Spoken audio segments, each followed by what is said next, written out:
السلام علیکم دوستو، ایک بار جبرائیل علیہ السلام نبی کریم صلی اللہ علیہ وآلہ وسلم کے پاس آئے تو آپ صلی اللہ علیہ وآلہ وسلم نے دیکھا کہ جبرائیل علیہ السلام کچھ پریشان ہے۔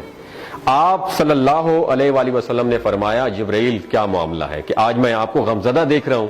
تو جبرائیل علیہ السلام نے عرض کی، اے محبوب، کل میں اللہ پاک کے حکم سے جہنم کا نظارہ کر کے آیا ہوں، اس کو دیکھنے سے مجھ پہ غم کے آثار نمودار ہو رہے ہیں۔ نبی کریم صلی اللہ علیہ وسلم نے فرمایا کہ جبرائیل مجھے بھی جہنم کے حالات بتاؤ۔ جبرائیل نے عرض کی، جہنم کے کل 7 درجے ہیں اور ان میں سے جو سب سے نیچے والا درجہ ہے اللہ ان میں منافقوں کو رکھے گا، اس سے اوپر والے 6 درجے میں اللہ تعالیٰ مشرک لوگوں کو ڈالیں گے، اس سے اوپر 5ویں درجے میں اللہ سورج اور چاند کی پرستش کرنے والوں کو، عبادت کرنے والوں کو ڈالیں گے، 4تھے درجے میں اللہ پاک آتش پرست لوگوں کو ڈالیں گے، اور 3رے درجے میں اللہ پاک یہود کو ڈالیں گے، 2 درجے میں اللہ تعالیٰ عیسائیوں کو ڈالیں گے۔ یہ کہہ کر جبرائیل علیہ السلام خاموش ہو گئے تو نبی کریم صلی اللہ علیہ وسلم نے پوچھا، جبرائیل آپ خاموش کیوں ہو گئے؟ مجھے بتاؤ کہ پہلے درجے میں کون ہوگا؟ جبرائیل علیہ السلام نے عرض کیا کہ اے اللہ کے رسول، پہلے درجے میں اللہ پاک آپ کی امت کے گناہگاروں کو ڈالیں گے۔ جب نبی کریم صلی اللہ علیہ وسلم نے سنا کہ میری امت کو بھی جہنم میں ڈالا جائے گا تو آپ بے حد غمگین ہو گئے اور آپ نے اللہ کے حضور دعائیں کرنا شروع کر دی۔ 3 دن ایسے گزرے کہ اللہ کے محبوب مسجد میں نماز پڑھنے کے لیے تشریف لاتے، نماز پڑھ کر حجرے میں تشریف لے جاتے اور دروازہ بند کر کے اللہ کے حضور رو رو کر دعائیں فرماتے۔ صحابہ حیران تھے کہ نبی کریم صلی اللہ علیہ وآلہ وسلم پر یہ کیفیت کیسے طاری ہوئی ہے، مسجد سے حجرے جاتے ہیں، گھر بھی تشریف لے کر نہیں جا رہے۔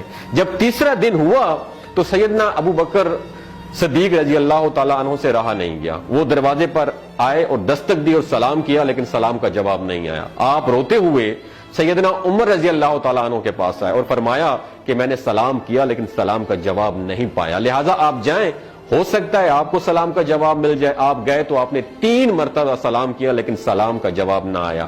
حضرت عمر رضی اللہ تعالیٰ عنہ نے سلمان فارسی کو بھیجا لیکن پھر بھی سلام کا جواب نہیں آیا۔ حضرت سلمان فارسی نے واقعے کا تذکرہ حضرت علی رضی اللہ تعالیٰ عنہ سے فرمایا۔ انہوں نے سوچا کہ جب اتنے عظیم شخصیت کو سلام کا جواب نہیں ملا تو مجھے بھی خود نہیں جانا چاہیے، بلکہ مجھے ان کی نور نظر بیٹی حضرت فاطمہ رضی اللہ تعالیٰ عنہا انہیں اندر بھیجنا چاہیے۔ لہٰذا آپ نے حضرت فاطمہ رضی اللہ تعالیٰ عنہا کو سب احوال بتا دیا۔ آپ حجرے کے دروازے پر آئیں، ابا جان السلام علیکم۔ بیٹی کی آواز سن کر محبوب کائنات اٹھے، دروازہ کھولا اور سلام کا جواب دیا۔ ابا جان، یہ آپ پر کیا کیفیت ہے کہ 3 دن سے آپ یہاں پہ تشریف فرما ہے؟ نبی کریم صلی اللہ علیہ وسلم نے فرمایا کہ جبرائیل نے مجھے آگاہ کیا ہے کہ میری امت بھی جہنم میں جائے گی۔ فاطمہ بیٹی، مجھے اپنی امت کے گناہگاروں کا غم کھائے جا رہا ہے اور میں اپنے مالک سے دعائیں کر رہا ہوں کہ اللہ ان کو معاف کر دے اور جہنم سے بری کر دے۔ اور یہ کہہ کر پھر آپ سجدے میں چلے گئے، رونا شروع کر دیا، یا اللہ میری امت کے گناہگاروں پر رحم کر، ان کو جہنم سے آزاد کر کے اتنے میں حکم آ گیا، وَلَسَوْفَ يُعْطِيكَ رَبُّكَ فَتَرْضَىٰ، اے میرے محبوب غم نہ کر، میں تم کو اتنا عطا کروں گا کہ آپ راضی ہو جائیں گے۔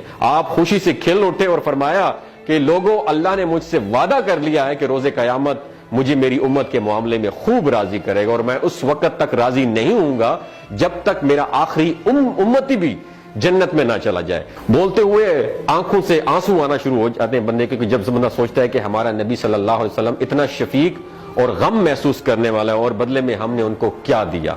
آپ کا 1 سیکنڈ اس ویڈیو کو دوسرے لوگوں تک پہنچانے کا سورس ہے۔ میری آپ سے عاجزانہ اپیل ہے کہ لا حاصل اور بے مقصد پوسٹیں ہم شیئر کرتے رہتے ہیں، لیکن آج اپنے نبی کی رحمت کا یہ پہلو کہیں ہم سے مس نہ ہو جائے۔ ایک شیئر کر کے اپنا حصہ ضرور ڈالیے گا، کیا پتا کون گناہگار پڑھ کر راہ راست پہ آ جائے اور دوسروں کو تھوڑی سی ہدایت مل جائے۔ کہنے کا مقصد یہ ہے کہ ایک نبی ہمارے لیے اتنا غم خوار ہے اور ہم یہاں بیٹھ کے اس کی امت کے اوپر اتنے مظالم ڈھائے جا رہے ہیں، ہمارے فلسطینی بھائیوں پہ اتنا ظلم کیا جا رہا ہے، لیکن ہم ٹس سے مس نہیں ہو جا رہے۔ آج ہمارے پاس اگر تلواریں ہوتی تو ہم تو بالکل سوچنا ہی ختم کر دیتے، لیکن آج ہمارے پاس میزائل ہیں، آج ہمارے پاس ایٹم بم ہے، لیکن پھر بھی ہم بے حس بنے ہوئے ہیں۔